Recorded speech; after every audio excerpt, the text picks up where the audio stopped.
இன்று நிறைய பேர் வாழ்க்கை தடமிரண்டு போவதற்கு காரணமாக இருப்பது இந்த எதிர்மறை ஆற்றல் தான்.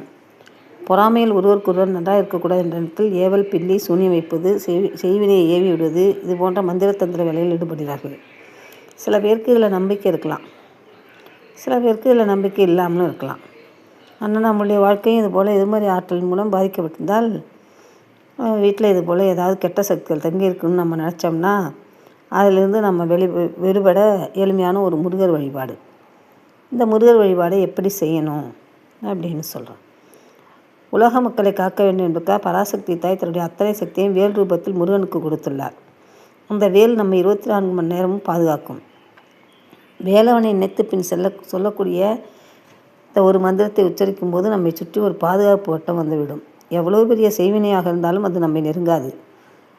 எனவே ஏற்கனவே உங்களுக்கு செய்வினை வைத்திருந்தால் கூட அந்த செய்வினை கட்டெல்லாம் உடைஞ்சிரும்.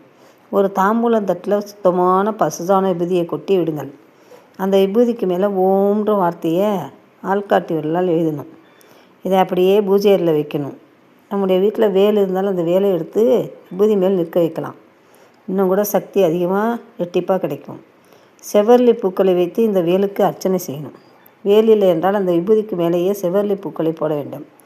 ஓம் என்று எழுதி வைத்திருக்க வேண்டும் அல்லவா? அதுதான் முருகப்பெருமான்.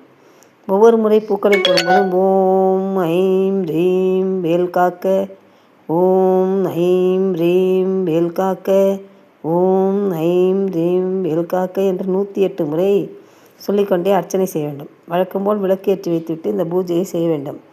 இறுதியாக கற்பூர ஆரத்தி காண்பித்து பூஜையை நிறைவு செய்ய வேண்டும். இப்போது தட்டில் இருக்கும் விபூதியை மட்டும் சேகரித்து ஒரு டப்பாவில் போட்டுக்கொள்ள வேண்டும். தினமும் காலையில் குளிக்கும் போது இந்த விபூதியை அந்த தண்ணீரில் போட்டு குளிக்க வேண்டும். கொஞ்சம் விபூதியை தண்ணீரில் போட்டு வீடு முழுவதும் தினமும் தெளிக்க வேண்டும். தினமும் நீங்கள் வெளியே செல்லும் போது இந்த விபூதியை நெற்றில் இட்டுக்கொள்ள வேண்டும். விபூதியை ஒவ்வொரு முறை பயன்படுத்தும் போதும் முருகப்பெருமான் வேல் மந்திரத்தை சொல்ல வேண்டும். ஓம் ஐம் ரீம் வேல் காக்க, ஓம் ஐம் ரீம் வேல் காக்க என்ற அந்த மந்திரத்தை சொல்லும்போதெல்லாம் உங்களுக்கு அந்த வேல் துணையாக காவலாக நிற்கும்.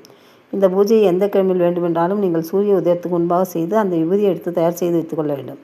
48 நாட்களுக்கு அந்த விபூதியில் நாம் பயன்படுத்தலாம். செய்வினை, கட்டு, ஏவல், பில்லி, சூன்யம், கண் திருஷ்டி இது போன்ற எல்லா கட்டத்திலிருந்தும் உங்களை காக்கும் மந்திரம், காக்கும் விபூதி இது. நம்பிக்கை உள்ளவர்கள் மேல் சொன்ன அந்த வழிபாட்டை மேற்கொண்டு நம் வாழ்வில் வளம் பல பெறலாம்.